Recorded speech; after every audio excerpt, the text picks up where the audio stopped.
Time হয়ে গেছে শম্পা? হ্যাঁ মহারাজ, সময় হয়ে গেছে। ওম পার্থায় প্রতিবোধিতাম ভগবতা নারায়ণেন স্বয়ং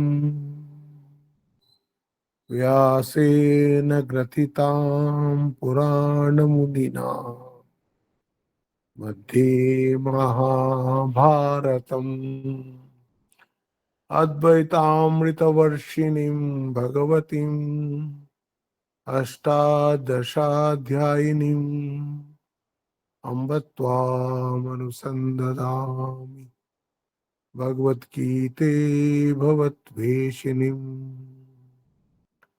वसुदेवसुतं देवं कंसचाणूरमर्दनं देवकी परमानन्दं कृष्णं वन्दे जगद्गुरुं मूकं करोति वाचालं पङ्गुं लङ्घयते गिरिं यत्कृपातमहं वन्दे परमानंद माधवम। তৃতীয় অধ্যায় অর্থাৎ কর্মযোগে ভগবান 8 থেকে নিয়ে 17 নম্বর শ্লোক অবধি একদম কর্মযোগের সার মর্ম বললেন, যেটা আমরা কালকে ডিসকাস করেছি। তারপরে বললেন যে এই কর্মযোগ যদি করা হয় তাহলে সেই অক্রিয় পদ, সেই ব্রহ্মপদ, সেই পরম পদ সে লাভ করে। না নৈব তস্য কৃতেনার্থো না কৃতেনেহ কশ্চন না চাস্য সর্বভূতেষু কশ্চিদর্থ ব্যাপাশ্রয়। সে কোনো জিনিসের উপরে ডিপেন্ড করে না। সে কর্ম করে তার পাওয়ারও কিছু নেই, না কর্ম করে তার হারানো কিছু নেই। সে একদম ইমোশনালি ইন্ডিপেন্ডেন্ট, কিছুর জন্যই ওকে করতে হয় না। তাই জন্য বলে দিলেন, এরপর একটা কথা বলে দিলেন, খুব ইম্পর্টেন্ট, কালকে করেছি আমরা 19 নম্বর শ্লোকটা। তস্মাদ আসক্ত সততম কার্যম কর্ম সমাচর আসক্ত ইয়াচরণ কর্ম পরমাপ্নোতি পুরুষ। তাই জন্য তুমি অনাসক্ত হয়ে কাজ করো। হ্যাঁ, তো এইটা মনের মধ্যে আসে যে যদি সে নৈষ্কর্ম সিদ্ধি তার হয়ে গিয়ে থাকে, তাহলে কেন সে তাকে ভগবান কর্ম করতে বলছে? কেন? এটা খুব ভালো করে বুঝতে হবে। যে কারোর ধরুন চিত্তশুদ্ধি হয়নি, কিন্তু সে বললো আমার চিত্তশুদ্ধি হয়ে গেছে আর আমার জ্ঞানও হয়ে গেছে, এই জন্য আমি কর্ম করব না। এরকম আপনি অনেক উদাহরণ পাবেন যারা এই গলি দিয়ে বেরিয়ে পড়ে। আমার মনে আছে একটা ঘটনা, হঠাৎ মনে পড়ে গেল। আমরা বিহারে জঙ্গলের মধ্যে রিলিফ করছিলাম। আমি আগেও বলেছি বোধহয় এখানে এই ঘটনাটা। সেই রাত্রে ওদের ওয়্যারলেসে খবর এলো একটা বাচ্চা গ্রামের মধ্যে মর অবস্থা। তা আমাদের সাথে একজন বড় ডাক্তার ছিলেন, খুব বড় ডাক্তার। সে এইমস থেকে এমডি করা, সিঙ্গাপুরে চাকরি করা। তখন উনি চাকরি না করে এই ভলান্টারি সার্ভিস করতেন, তো মিশনে তিনি নিজের সার্ভিসটা দিতেন। তো তাকে আমাদের সাথে পাঠানো হলো যে যান ওখানে রুগী টুগিকে আপনি ওষুধ দেবেন। সে তো মহা আনন্দের সাথে চলে এলো। তারপর তাকে হেল্প করার জন্য রাঁচি মেডিকেল কলেজ থেকে দুটো ছেলে আসতো মেডিকেলের। তারা প্রেসক্রিপশনও লিখতো, ওষুধও দিত, আবার ডাক্তারবাবুর অবর্তমানে তারা রুগীও দেখতো, সবই করতো। এই যে আমাদের কাছে তখন রাত্রিবেলা 12টার সময় ওই ফরেস্ট গার্ডরা বলে, আমরা ফরেস্টের ডাক বাংলোয় ছিলাম, আর ওর হচ্ছে সব রিজার্ভ ফরেস্টে ঢোকা যায় না। ফরেস্টের মধ্যে সব গেট দেওয়া আছে আর ভেতরে সব বাঘ টাগ আছে, ওই জন্য ওগুলো বলে রিজার্ভ ফরেস্ট। আমরা একটা প্রজেক্ট টাইগার বলে একটা আছে ওই পালামৌ ফরেস্টের, বিরাট জঙ্গল এরিয়া, আর তার মধ্যে নাকি অনেক বাঘ টাগ আছে। যা হোক থাকতে পারে, আমি তো পালামাউ ফরেস্টে কোনো, ওই পালামাউয়ে দেখেছিলাম, হ্যাঁ, তা এদিকে আর দেখিনি। আহ, জঙ্গলটা অনেক বড়। তো যা হোক, 3-4টে লেপার্ড আমি দেখেছি, এবং বাঘও আছে। তো এই জন্য ওগুলো সব গেট দিয়ে বন্ধ করা থাকে সন্ধ্যেবেলা, যাতে ওখান থেকে কেউ, পোচার্স আছে অনেকে, তারা এই বাঘ মেরে তার চামড়া বিক্রি করবে। সব রকম কাজ হয়। কোথায় আমরা চেষ্টা করছি যে প্রকৃতিকে বাঁচাই, এই জাতিগুলোকে বাঁচাই, এই মানুষ সব শেষ করার জন্য বসে আছে। কিছু টাকা পাবে চামড়াটা বিক্রি করে, যা হোক। এই জন্য ওগুলো গেট বন্ধ থাকে। তো আমাকে বললো যে আপনাদের এই গাড়িটা যদি আমাদের দেন, আমরা একটা ছোট্ট অ্যাম্বুলেন্স নিয়ে গেছিলাম, তাহলে ওই একটা বাচ্চা খুব সিরিয়াস আছে, ওকে নিয়ে আমরা আসবো, আর আপনাদের তো ডাক্তার ওষুধ সবই আছে, তাহলে আপনারা এখানে একটু চিকিৎসা করে দেবেন, ছেলেটা বেঁচে যেতে পারে। হ্যাঁ, সঙ্গে সঙ্গে আমি গাড়ি আর ড্রাইভারকে বললাম তোমরা চলে যাও। ওর সাথে 3-4 জন ওদের ফরেস্ট গার্ড বন্দুক টন্দুক নিয়ে ওরাও ওই গাড়ির মধ্যে গেল। ভোর তখন বোধহয় 6টা 6:30 বাজে। সে তখন দেখলাম ওই বাচ্চাটাকে নিয়ে ফিরে এসছে। বাচ্চাটাকে নিয়ে ফিরে এসছে। ডাক্তারবাবু কিন্তু এগুলো সব জানে। রাত্রেই ডাক্তারবাবুকে বলেছি, ডাক্তারবাবু একটা গাড়ি যাচ্ছে, একটা খুব পেশেন্ট সিরিয়াস আছে, আহ, তাকে দেখতে হবে। 6টার সময় যখন সে ফিরলো, তখন একদম দেখি ডাক্তারবাবু ধ্যানে নিমগ্ন। কিরকম মানে মিথ্যাচার আপনি দেখুন। ডাক্তারবাবু, ডাক্তারবাবু, ডাক্তারবাবু আমরা ডাকছি, ডাক্তারবাবু কোনো সাড়া শব্দ নেই। আমি বুঝতে পারলাম এর একটা নাটক করছে, কারণ একটা সিরিয়াস পেশেন্ট, ও যদি করে কিছু হয়ে যায়, ওর তো শুধু টাইম পাস করতে এসছে, ও যত বড়ই ডাক্তার হয়ে থাকুক না কেন। তা আমি ওই ছেলে দুটোকে বললাম যারা মেডিকেল স্টুডেন্ট, আরে ভাই তোমরা কিছু করে দাও। তো ওখান থেকে যে একটা প্রাইমারি হেলথ সেন্টার ছিল, সেটা ওখান থেকে প্রায় 25 কিলোমিটার দূর। তোমরা এমন কিছু করে দাও যাতে 25 কিলোমিটার দূরে নিয়ে যাওয়া যেতে পারে, আমাদের গাড়িই নিয়ে যাবে। ওরা কি করলো, জলের মধ্যে ইলেকট্রাল ইলেকট্রাল গুলে বলে মহারাজ আমরা তো এর বেশি কিছু করতে পারবো না, ইলেকট্রাল ডিহাইড্রেশন হয়ে গেছে, এ যদি একে আমরা ওআরএস দিয়ে হাসপাতাল অব্দি বাঁচাতে পারি, ওখানে এখানে ড্রিপের সুবিধা নাই, এতে এখানে ড্রিপ দেওয়া যেত, তাহলে ও কি বলে বেঁচে যাবে। আমরা তাড়াতাড়ি ওকে বড় বড় বোতলে ওআরএস গুলে ওর সাথে দিয়ে দিলাম মা বাবাকে, যে তুমি মাঝে মাঝে মাঝে মাঝে একটু একটু করে খাওয়াও। আর আমাদের গাড়িতে করেই ওই সব গ্রামগুলোর নাম আমি ভুলে গেছি, হ্যাঁ, তারপরে ওখানে নিয়ে যাও। তারপরে দেখো, ওরা তো কাঁদতে কাঁদতে নিয়ে গেল। যখন এই ডাক্তার সে গাড়ির আওয়াজ শুনলো, যে গাড়ি ওখান থেকে রওনা হয়ে গেছে, তখন এরম চোখ খুলে, কি হয়েছিল মহারাজ দেখছেন, এই এই হচ্ছে মিথ্যাচার। এই ঠাকুরের ভক্তরাও করে, খুব করে, আমার চোখে দেখা ঘটনা। সে নাকি পরম ভক্ত। হ্যাঁ, কি হয়েছিল মহারাজ, আমি আর ওই লোকটার সাথে এত ঘেন্না হয়ে গেল। তারপর ওর সাথে বোধহয় আমরা প্রায় 15 দিন ছিলাম, আমি 15 দিন ওর সাথে কথাই বলিনি। এটা মানুষই নয়, যার দুঃখী দরিদ্র এরকম একেবারে অবহেলার মানুষগুলো জঙ্গলের মধ্যে থাকে, তাকেই তুমি যদি এরম করে নাটক করে এ করো, কথাই বলবো না। ও ডাক্তাররাও, ওই যে দুটো ছেলে এসেছিল, তারা বলে দেখিয়ে মহারাজ আপকে ডাক্তার সাহেব कैसे हैं, দেখে নিয়েছি, সব বুঝে গেছি। 2 দিন পরে বাচ্চাটা যথারীতি একদম ভালো হয়ে এসে গেল। তারপরে আমাদেরকে খুব প্রণাম করছে, এই করছে যে আপনাদের জন্য বাচ্চাটা বেঁচে গেল, এই ওই। ধরো ঠিক আছে ঠিক আছে। এই রকম কেউ নিজেকে স্পিরিচুয়াল দেখাতে পারে, চোখ বন্ধ করে বসে গেল, সে মহা স্পিরিচুয়াল হয়ে গেল।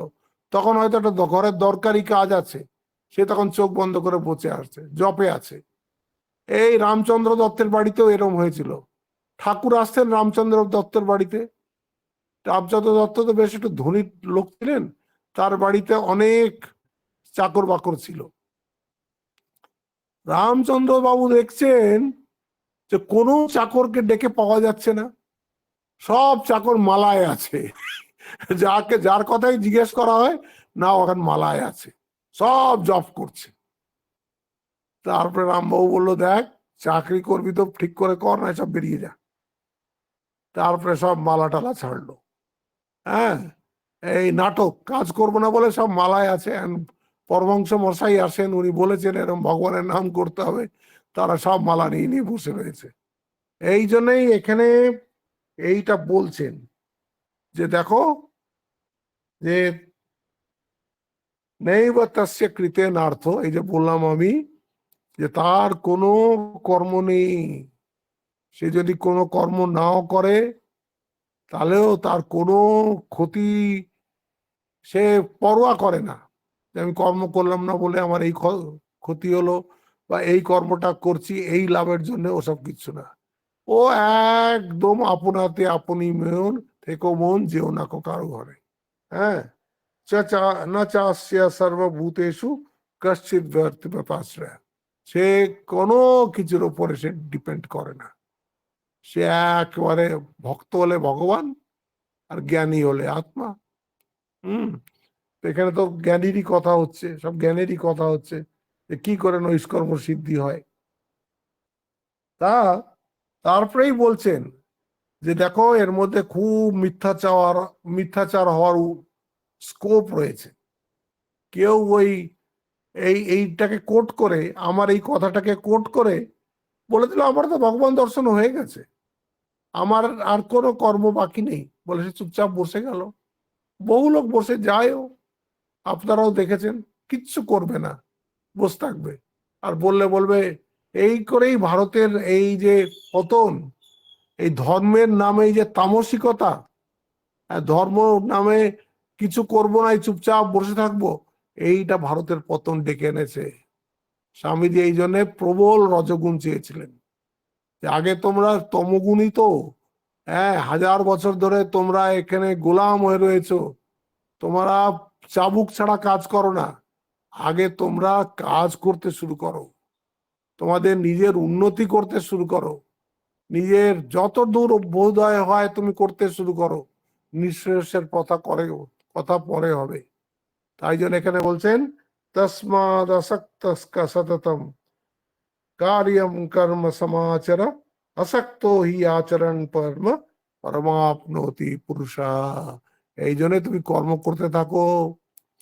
অর্জুনের মনে প্রশ্ন হলো যে একবার নৈষ্কর্ম সিদ্ধি হয়ে গেলে, একবার আত্মজ্ঞান হয়ে গেলে তাহলে কি আর কর্ম হয়? তখন উনি ওই যে বললেন कर्मणैव हि संसिद्धिम आस्थिता जनकादया लोक संग्रह में वापि সংপশ্যন কর্তুমর্হসি। বলতে অনেক রাজা হয়েছেন, যারা একাধারে রাজা, অন্য ধারে তারা ঋষি, তারা আধ্যাত্মিক জ্ঞান হৃদয়ে রেখে রাজকার্য চালিয়েছেন। এই জন্যে তোমার কেউ ওই প্রবলেম ফেস করতে হবে না। কারণ অর্জুন পালানোর রাস্তা খুঁজছে, যে কৃষ্ণের একটা কিছু কথা আমি ভুল করে ধরে নিই, এই যে তুমি আমাকে বললে যুদ্ধ না করলে হবে, তাহলে আর যুদ্ধ করবো না। ওই জন্য একেবারে শ্লোকের আপনি কারেকশন গুলো দেখুন। তারপরে উনি বলে দিলেন জনকের কথা, জনকাদয়া মানে জনকের মতন অনেক রাজা এরকম হয়েছে, যারা খুব আধ্যাত্মিক ছিলেন, খুব ধার্মিক ছিলেন, খুব জাস্ট ছিলেন, জাস্ট, হ্যাঁ একদম সুন্দরভাবে তারা রাজত্ব করেছে, আবার তারা পরমার্থকেও লক্ষ্য রেখেছে। তো বলছে এইটা বলে দিলেন এখানে, এতদূর আমাদের হয়ে গেছিল। তারপরে বলছেন ইয়দ ইয়দ আচরতি শ্রেষ্ঠ তত্ত দেবেতর জনা সয়ৎ প্রমাণম কুরুতে লোকস্তদ অনুবর্ততে। বলছে এই শ্রেষ্ঠ মানুষ যারা আছে সমাজে, যারা শ্রেষ্ঠ, তাদের আচরণ দেখে মানুষ সেটাকে ফলো করে। হ্যাঁ, তারাই হচ্ছে প্রমাণ। বলছে আমাদের এখানে যে আমরা আচরণ, যে আমরা কাকে আমরা ফলো করব, কাকে আমরা ফলো করব। হ্যাঁ, কারণ ফলো করার প্রমাণ তিনটে আছে। একটা হচ্ছে এই বেদ, ভগবানের নিঃশ্বাস, তাতে সমস্ত আমাদের আচরণ কেমন হওয়া উচিত লেখা আছে। বেদ আমাদের পড়ার সময় নেই, তাহলে বলছে স্মৃতি গ্রন্থ পড়ো, ইতিহাস পড়ো, রামায়ণ মহাভারত পড়ো, পুরাণ পড়ো। স্মৃতি গ্রন্থ পড়লে তুমি বুঝবে কেমন ভাবে তারা ব্যবহার করতো। আর তৃতীয় বলছে, যেটা সবচেয়ে এফেক্টিভ, বলছে যারা সমাজের মধ্যে শ্রেষ্ঠ তাদের কর্ম লক্ষ্য করো। এইখানেই হয়ে গেছে মডার্ন যুগের প্রবলেম। আজকের যুগের প্রবলেম এখানেই, সোসাইটিতে ওরা একটাও এক্সাম্পল পাচ্ছে না, সব বিকৃত এক্সাম্পল, একটাও ভালো এক্সাম্পল পাচ্ছে না। আচ্ছা, বাইরে পাচ্ছে না, বাবা মা আছে তো বাড়িতে, বাবা মাকে বাচ্চারা লক্ষ্য করে। বাবা বলছে এই পড়, হ্যাঁ, ছেলে পড়তে বসলো আর বাবা ফোন নিয়ে বসে গেল, তো ছেলে কি করবে? ছেলে ওই ফোনই, তারপর একটু বড় হলেই বলবে আমাকে একটা ফোন দাও, আর যখনই বাবা থাকবে না ততক্ষণ বাবা মায়ের ফোন নিয়ে চালাবে। এ তো ঘরে ঘরে ঘরে ঘরে হচ্ছে। আপনি বলে দিলেন এই সত্য কথা বলবি, একদম মিথ্যে বলবি না, বাচ্চাটা শুনে নিল সত্য কথা বলতে হবে। একদিন বাবার অফিস থেকে ফোন এসছে, ছেলেটাই তুলেছে। তুলেছে তো বলছে কে? বলছে আমি ওর অফিস থেকে বলছি, এখন একটা দরকারি কাজ আছে, ওকে একটু ফোনটা দাও। বাবার দিকে তাকিয়েছে, অফিস থেকে ফোন এসছে, বলছে বলে দে বাড়িতে নেই। বলছে বাবা বলছে বাড়িতে নেই। দেখুন, বাবা বলছেন বাড়িতে নেই, কি করে সে সত্যি কথা বলা শিখবে? বাবাই শেখাচ্ছে তাকে মিথ্যে কথা বলতে। টিচার্সদের কথা যত কম বলা যায় তত ভালো। আমি তো দেখি এই বহরমপুর কি পশ্চিমবঙ্গ কি, শুধু সব টিচারের চাকরি করে এখানে, সবাই টিচার, কিন্তু একটা যদি এক্সাম্পলারি টিচার না থাকে, বাচ্চারা কাকে ফলো করবে? আমাদের কিছু কিছু ছাত্র আছে, তারা এখান থেকে শিক্ষিত হয়ে গেছে, তারা ভাবে আমরা যখন শিক্ষক হব আমরা ভালো টিচার হব। তারা আমাদের কমপ্লেন করেছে, মহারাজ আমি যদি ক্লাসে টাইমে যাই আমার কলিগরা আমাকে গালাগাল করে। তোকে আগে আগে যেতে কে বলেছে? 20 মিনিট পরে যাবি, 15 মিনিট আগে ছেড়ে দিবি, মাঝে 5-10 মিনিট তোর ইচ্ছা হয় পড়া, নয়তো বসে বসে যা ইচ্ছা কর। বলছে এই, আর আমি যদি না করি, আমি যদি পড়াতে যাই, তাহলে এই টিচারগুলো আমারই পেছনে লাগে, যে ভারী আদর্শবান একজন এসছে টিচার, সব বদলে দেবে। এইরকম একটা নেগেটিভ পরিবেশ। তা আপনি বলুন বাচ্চাদের এই যে ভবিষ্যতের কি হবে?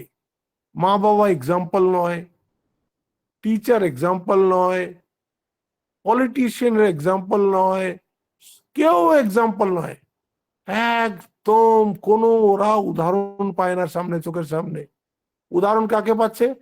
প্যান্টে 10টা ফুটো, হিরোইন মানে তা প্রায় অর্ধ উলঙ্গ, উলঙ্গ বললেই চলে। এই হিরোইন, এই হিরো, এদেরই সব সোশ্যাল মিডিয়াতে এদেরই ছবি আসে, হ্যাঁ, এরা হয়ে গেল আমাদের হিরো। কিন্তু কত খেটে কত এ করে মানুষটা দাঁড়ায়। এই কালকে আমি একটা পোস্ট করেছি, একটা 23 বছরের মেয়ে, সে আইএএস ক্র্যাক করেছে। বলছে তুমি যে আইএএস ক্র্যাক করলে তার পেছনে, আর খুব আপার র্যাঙ্কে করেছে, 56 না 57 র্যাঙ্ক হয়েছে অল ইন্ডিয়া। হ্যাঁ, বলছে তুমি যে এই যে এটা আইএএস ক্র্যাক করলে তুমি কি করে করলে? বলে 3 বছর আমি ফোনে হাত দিইনি, 3টি বছর আমি ফোন একদম হাত দিইনি, তাতে আইএএস ক্র্যাক হয়ে গেল। আমাদের এখানে একটা ছেলে আছে, সব পরীক্ষা দেবে, সে সব পরীক্ষা দেবে আর সব পরীক্ষাতেই ফেল হয়। আমি ওকে বললাম দেখ, তুই যদি সত্যি চাকরি পেতে চাস, তুই ফোনটাকে 2 বছর দেখিস না, দেখবি তুই চাকরি পেয়ে গেছিস। সে এত অ্যাডিক্টেড, সে খাওয়ার সময় ফোন দেখে, পায়খানায় গিয়েও ফোন দেখে, কি কি করে চাকরি পাবে? কোনো রকমেই পেতে পারবে না। বহু শাখা হ্যানন্তাশ্চা বুদ্ধে অব্যবসায়িনাম, আপনারা পড়েছেন 3য় অধ্যায়। এদের মন এত ছড়িয়ে গেছে, অব্যবসায়িনাম, বহু শাখা প্রশাখা হয়ে গেছে মনের। পিস অফ মাইন্ডের জায়গায় পিসেস অফ মাইন্ড হয়ে গেছে, পিসেস অফ মাইন্ড হয়ে গেছে, টুকরো টুকরো হয়ে গেছে মনটা। এরকম মন দিয়ে কখনো কোনো বড় কাজ করা যায় না, না খেলাধুলো করা যায়, না কাজ করা যায়, কোনো ভালো কোনো একটা সামান্য কাজও সে তার দিয়ে ঘর ঝাড়ু দেওয়াও হবে না। সব কাজের জন্য স্বামীজির একটা লেকচার আছে, পাওয়ার অফ দি মাইন্ড। উনি বলছেন একটা মানুষ সফল কিনা তা বুঝতে হবে তার মাইন্ড কতটা কনসেন্ট্রেটেড, মাইন্ড কতটা ফোকাসড। তাই এখানে বলছেন ইয়াদ ইয়াদ আচরতি শ্রেষ্ঠ তত্তদেবতারো জানা সাইয়াত প্রমাণম কুরুতে লোকস্তাদ অনুবর্ততে। তারাই প্রমাণ, যারা শ্রেষ্ঠ ব্যক্তি তারাই প্রমাণ। তা আমাদের দুর্ভাগ্য, আমাদের এখানে যে ভালো লোক নেই তা নয়, কিন্তু আমরা তাদের দেখতে পাচ্ছি না। আর যাদের দেখতে পাচ্ছি তারা ভালো লোক নয়, কিন্তু আমাদের মনের মধ্যে এমন একটা রং চড়ে গেছে, ওদেরকেই আমরা আদর্শ বলে বসে ধরে নিচ্ছি। ব্যাস, তাতে যা হওয়ার তাই হচ্ছে। তাই বললেন, আর ভগবান বলছেন নামে, আগে তো বললেন যে শ্রেষ্ঠ লোক, তারপর নিজের কথাই বলছেন নামে পার্থা অস্তি কর্তব্যম ত্রিষু লোকেষু কিঞ্চনা নানা ভাবাপ্তব্যম বর্ত এব চ কর্মণি। বলছে আমার কর্তব্য অকর্তব্য কিচ্ছু নেই এই তিন লোকে। ভগবান বলছেন ভগবানের আবার কি থাকবে, তার থেকেই তো সমস্ত সৃষ্টি হয়েছে, তার আবার কি থাকবে কর্ম।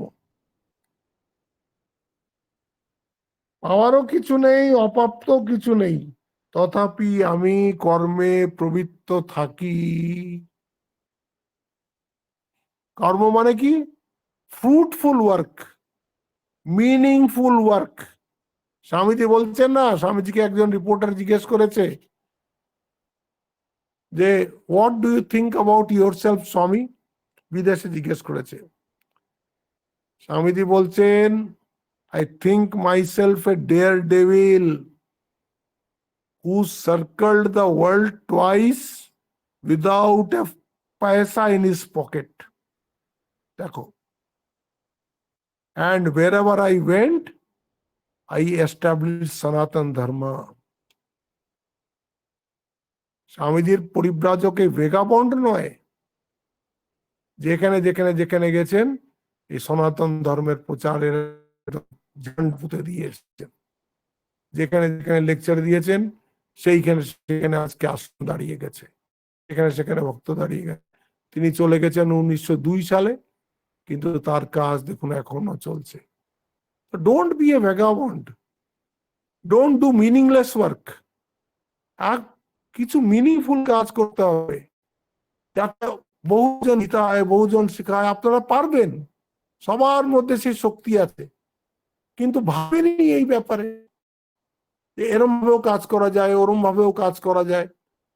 কত কাজ বেরিয়ে আসবে যেটা আপনি করতে পারেন, একটা লেগে যান, কাজ হয়ে গেল, জীবনের অর্থ খুঁজে পাবেন। আর না যদি করেন, বোরডম, লাইফ বিকামস এ মোরডম, বার্ডেনের মতন হয়ে যাবে। তারপরে বলছেন यदि হি अहम न वर्तयम जातु कर्मेन्द्रियवर्तन्ते মনুষ্যা পার্থ সর্বশা। বলছে আমি যদি কাজ না করি, এই যে আমি সবসময় কাজ করছি, তুমি আমার জীবনটা দেখো অর্জুন, সব সময় আমি কাজ করছি, সব সময় আমি কাজ করছি। ওর মতন কর্মময় জীবন শ্রীকৃষ্ণের মতন কোনো অবতারের হয়নি, কোনো অবতারের এইরকম জীবন হয়নি। বলছে আমি যদি কাজ না করি, লোকে আমাকে ফলো করবে, আমি পূর্ণ পরমেশ্বর ভগবান সেটা তো বুঝবে না, আমাকে ফলো করবে, আর তারা সব একদম জাহান্নামে যাবে, কর্ম না করে জাহান্নামে যাবে। এ পার্থ, কদাচিৎ আলস্য শূন্য হইয়া যদি আমি কর্মানুষ্ঠান না করি, তবে মানবেরা আমার পথ সর্বতভাবে অনুসরণ করিবে। এখনো এখনো অনেক লোক ঠাট্টা করে, হ্যাঁ কৃষ্ণ রাসলীলা করতে পারে, খুব অনেক লোককে এটা আপনি বলতে শুনবেন, কৃষ্ণ রাসলীলা করতে পারে, তার কোনো দোষ নেই। আমরা যদি এরকম করতে যাই তাহলে আমাদের নাকি চরিত্র নষ্ট হয়। কোথায় কৃষ্ণ, কোথায় তুমি? কৃষ্ণ যে রাসলীলা করেছিলেন সেখানে একটি সখীও ছিল না। সখীরা যে যার বাড়িতে ছিল, তাদের সূক্ষ্ম শরীরগুলো এসছিল, যারা তাকে কান্তভাবে ভালোবাসতো, যারা কৃষ্ণকে পতিভাবে ভালোবাসতো। ভালো তো বৃন্দাবনে সবাই বাসতো, রাসলীলায় শুধু সেই গোপীরা যারা তাকে স্বামী রূপে পেতে চেয়েছিল, তারা আছে স্বামীর কাছেই, কিন্তু তাদের সূক্ষ্ম শরীরগুলো সব চলে এলো রাস করতে। কৃষ্ণকে না বুঝে, কৃষ্ণর চরিত্র না জেনে, ভগবানের কনসেপ্ট কি সেটা না বুঝে আমরা ফটাক করে একটা কথা বলে দিই। এই তো আমরা গত রবিবার কৃষ্ণের এই বস্ত্র হরণটা পড়লাম, যারাই শুনলেন তাদের একদম চোখ খুলে গেল, বলে মহারাজ এটা আমরা কত ভুল সব শুনেছি, কত ভুল ব্যাখ্যায়, এর লোক ব্যাখ্যা করারও লোক নেই, আর যারা করে তারা অপব্যাখ্যা করে। আর আপনি একদম ধরে ধরে বলে গেলেন একদম আমাদের সামনে, ওর মধ্যে কোনো অপবিত্রতা নেই, কোনো অপবিত্রতা নেই ওইটার মধ্যে। হ্যাঁ, আর আমরা এরকম এরকম ভেবে বসে থাকি। এই জন্য বলছেন यदि হিয়া अहम न वर्तेयम जातु कर्मण्यतीन्द्रिता মম বর্তমানুবর্তন্তে মনুষ্য পার্থ সর্বসা। আমি যদি কর্ম না করি, কর্মহীন হয়ে বসে যাই, আমাকেই মানুষ তাহলে ফলো করবে, তারাও কর্মহীন হয়ে বসে যাবে, কিছু উদ্যম করবে না। দেখছেন, ভগবানের নিজের কর্ম করার কোনো প্রয়োজন নেই, তাও কর্ম করছেন কেন? আমাদের সামনে এক্সাম্পল, আমাদের ঠাকুরের আরতিতে একটা দেখুন শব্দ আছে, কর্ম কঠোর। ঠাকুরও দেখুন,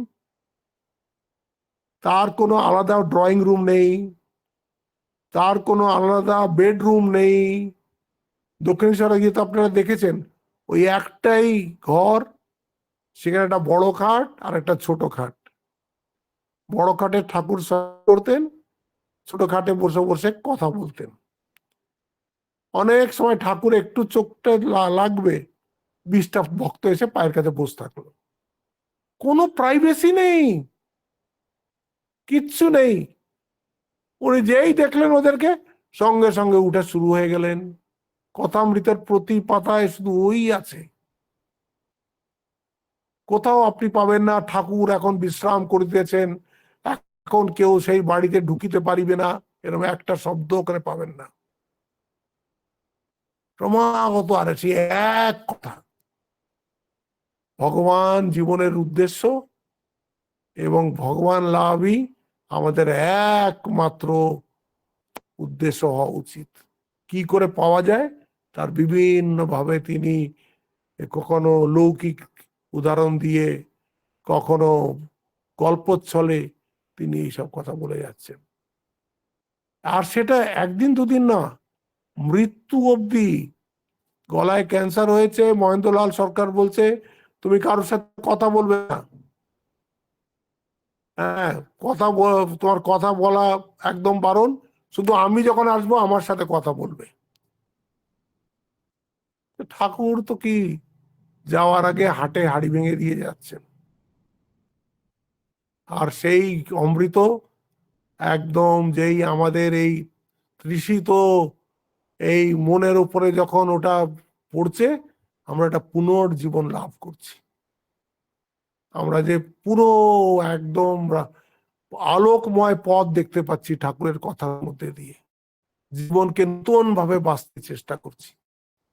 এই হচ্ছে ঠাকুর। এরা আসেই জীবের মঙ্গলের জন্য, না এদের আসার কোনো দরকার নেই, কোনো প্রয়োজনও নেই।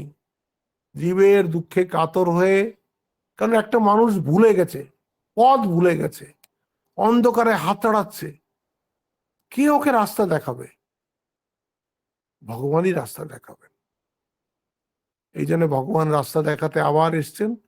এই জন্যই এখানে বলছেন মম বর্তমানুবর্তন্তে মনুষ্যা পার্থ সর্বশা। তারপরে বলছে উৎসি দেউরিমে লোকা না কুরিয়াম কর্ম, কাম কাজ না করলে কি হবে? লোকরা উচ্ছন্নে যাবে।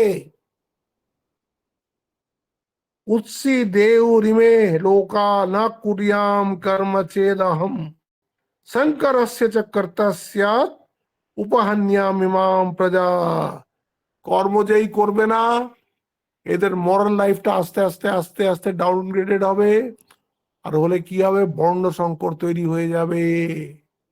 তার যে কত দূর অব্দি রেমিফিকেশন হবে কল্পনাও করা যায় না। এক সময় আমরা পাঞ্জাবকে বলতাম, হ্যাঁ ওখানকার লোকের একদম তাগড়া, খুব মেহনতি, খুব একেবারে উৎসাহ। আজকে সেই পাঞ্জাবের অবস্থা গিয়ে দেখুন, ড্রাগ খেয়ে পুরো ঘুমিয়ে আছে একেবারে। একেবারে নেতা মন্ত্রী সব ওই ড্রাগের মাফিয়া তারা।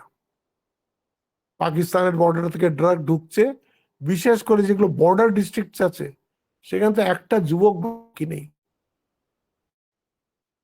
এত ড্রাগ আসছে।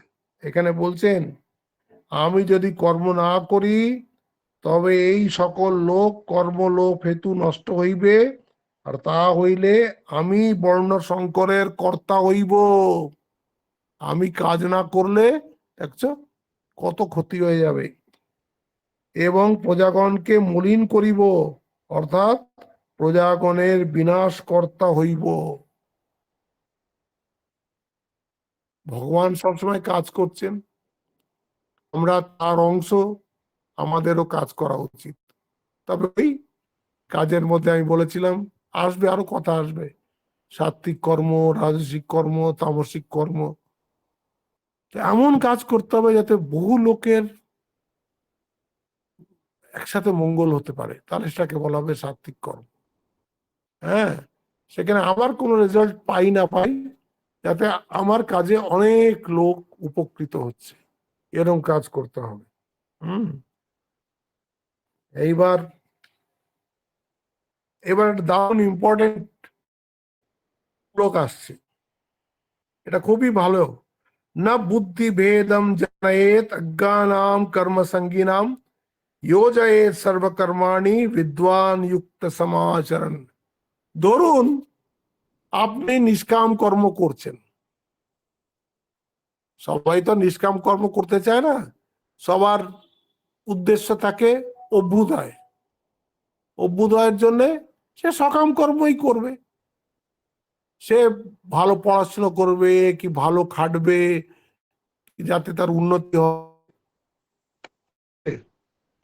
আপনি কিন্তু সেই কর্মই করছেন নিষ্কাম হয়ে। কেন? আপনার জীবনের উদ্দেশ্য হচ্ছে পরমাত্মা প্রাপ্তি, ভগবত প্রাপ্তি। তো আপনি বলছেন ওর মনের মধ্যে বুদ্ধি ভেদ জন্মিও না। তুই তো সকাম কর্ম করছিস, তুই তো বন্ধনে পড়লি, আরো বন্ধন হলো। বলছে এরকম করতে নেই, বরঞ্চ উৎসাহ দিতে হয়, বাহ বাহ বাহ তুমি খুব ভালো কাজ করছো, খুব ভালো কাজ করছো। হ্যাঁ, ওই আস্তে আস্তে আস্তে আস্তে একদিন নিষ্কাম হয়ে যাবে, কিন্তু তার মনের মধ্যে এই বুদ্ধি ভেদ জন্মে দিতে নেই। সেই মানুষটা যে খুব খেটে খুঁটে কাজ করছে, আপনি গিয়ে তাকে এই আত্মা টাত্মা, আরে আত্মা তো অক্রিয়, আত্মা আবার কোথায় কর্ম করে? হ্যাঁ, এই এই যে আমরা ইচ্ছে করে কর্ম করছি আমাদের ইচ্ছা পূর্তির জন্য, সেই করলে তো বন্ধন ছাড়া আর কিছু হবে না, এরকম একদম বলবেন না। ভগবানের আদেশ না বুদ্ধি ভেদম জনয়েত অজ্ঞানাম কর্ম সঙ্গিনাম যোজয়েত সর্বকর্মাণি বিদ্বান যুক্ত সমাচর। যার কর্মে বিলক্ষণ উৎসাহ আসক্তি, এই রূপ অজ্ঞানের, যারা এরকম, যাদের খুব কর্ম রজগুণী, কর্ম দ্বারা জ্ঞান হইবে না, মুক্তি হইবে না, তুমি অকর্তা, সমস্ত ব্রহ্ম ইত্যাদি বাক্যে বুদ্ধি ভেদ বুদ্ধি চালন জন্মাইবে না। খাটছে তো। এই কাল পরশু আমার কাছে একটা ছেলে এসেছিল, এত, এই আমি বহরমপুর শহরে একটা ইয়াং ছেলে, এত পজিটিভ দেখলাম। সে বলছে মহারাজ আমি ভালোই পড়াশুনো করেছি এবং চাকরি পাচ্ছি না। বললাম ঠিক আছে, তাতে কি আছে, তুমি কি করছো? বলে আমি এখন ইংলিশের টিউশন নিচ্ছি, অনেক বাচ্চাদেরকে আমি ভালো ইংলিশ শেখাই, কারণ এখানে ইংলিশের ভালো টিচার নেই। আরে ভাই, তো তুমি তো ভালো কাজ করছো, চাকরি যখন পাওয়ার কথা হবে তুমি ঠিকই পাবে, তুমি তো ভালোই করছো। হ্যাঁ, দেখুন, উৎসাহ দিতে হবে যে কর্ম করছে, যে আমাদের না হয় জীবনের উদ্দেশ্য হচ্ছে আত্মজ্ঞান, সবার জীবনের উদ্দেশ্য তো ওরকম নয়। হ্যাঁ, এই যতক্ষণ মন একদম শুদ্ধ হয়ে সূক্ষ্ম হচ্ছে না, ততক্ষণে আত্মা ধারণা করা যায় না। আত্মা সম্বন্ধে তাকে বলা হচ্ছে গাধার সামনে বসে বাঁশি বাজানো, কিচ্ছুই হবে না। সে কাজ করছে, তাকে আপনার কাজে উৎসাহ দিতে হবে, বাহ বাহ বাহ বাহ। তারপরে একদিন নিজে নিজেই কাজ করতে করতে করতে করতে যখন ওর সব ফলপ্রাপ্তি হয়ে যাবে। এই তো আজকে আমার এক বাল্য বন্ধুর সাথে ফোনে কথা হলো, হঠাৎই তার ফোন এসে গেল। হ্যাঁ, তো কি বলে, সে ইনকাম ট্যাক্স কমিশনার হয়ে রিটায়ার করেছে, বিরাট বাড়ি টাড়ি, খুব পয়সা। ইনকাম ট্যাক্স কমিশনার তো ওরা প্রচুর পয়সা আয় করে, এদিক ডান হাত দিয়ে বাঁ হাত দিয়ে, যা হোক করে তো করে। তোর যেই ফোন এসছে আমি তাকে প্রথমেই বললাম, আরে তুই এখনো মরিসনি? হ্যাঁ, হ্যাঁ, তা আমি বললাম যে হ্যাঁ, তুই যদি মরতি তাহলে তো আমি খবর পেয়ে যেতাম, কেউ না কেউ আমাকে খবর দিত। তুই যে মরিসনি সেটা আমি বুঝতে পেরেছি। তারপরে আমি ওকে বললাম, তোর 3টে ছেলে মেয়ে, 3জনই ডাক্তার, তাদের ছেলে হলে তার বউও ডাক্তার, মেয়ে হলে তার স্বামীও ডাক্তার, মানে একেবারে ওয়েল অফ। 3-4টে গাড়ি তার বাড়ির মধ্যে, আমি গেছি কানপুরে। হ্যাঁ, আমি বললাম তুই আছিস কেমন? বলে ধুর সালা, সব জীবনটাই বেকার হয়ে গেল। এখনো বুঝছে, এখনো বুঝছে যে এসব বেকার, এইসব বেকার। বললাম যাক, তুই তো এই 75 বছর বয়সে বুঝলি, আমাকে ভগবান এটা 25 বছর বয়সেই বুঝিয়ে দিয়েছিলেন, তাই আমি এই এই নিঃশ্রেয়সের পথে চলে এসেছিলাম। কিন্তু তোর ওই পথ, তুই ওই পথ দিয়ে হাঁট, যাক বুঝতে তো পেরেছিস এগুলো সব বেকার, তাহলেই হলো। এখন সাকার কোনটা, কোনটা বস্তু, সে বস্তুকে খোঁজো, তুমি নিজেই খোঁজো, আমি বলবো না। এই তাকে যদি তখন বলতাম, যখন আমি সাধু হয়েছিলাম, তখন যদি ওকে বলতাম যে আরে দেখ এটা হচ্ছে পথ, ও আমাকে গালাগালি করতো। এটা নিজে তো কিছু পেলো না, আমাদের আবার উপদেশ দিচ্ছে। আর সেই বলছে সব বেকার, সব বেকার বলছে। এই হয়ে গেল। এবার ও সম্পার টাইম হয়ে গেছে, 9:30 বাজে। তো এরপরে এই 27 নম্বর শ্লোক থেকে এবার বলবে যে মানুষ তাও এই অহংকারের মধ্যে ফেসে যায় কি করে, এত সব জেনেও সে কি করে ফাঁসে। প্রকৃতে ক্রিয়মাণানি গুণাই কর্মাণি সর্বশা অহংকার বিমূঢ় আত্মা কর্তা আহম ইতি মন্যতে।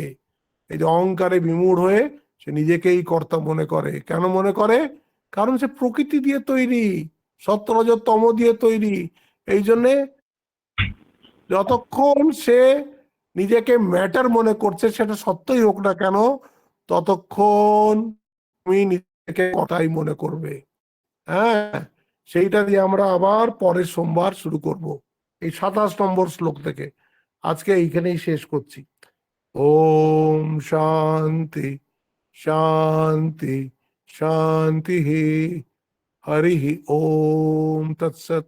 শ্রীরামকৃষ্ণার্পণমস্তু। প্রণাম মহারাজ।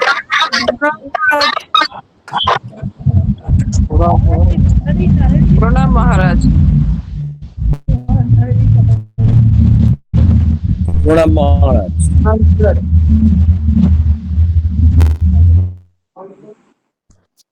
প্রণাম মহারাজ। প্রণাম মহারাজ।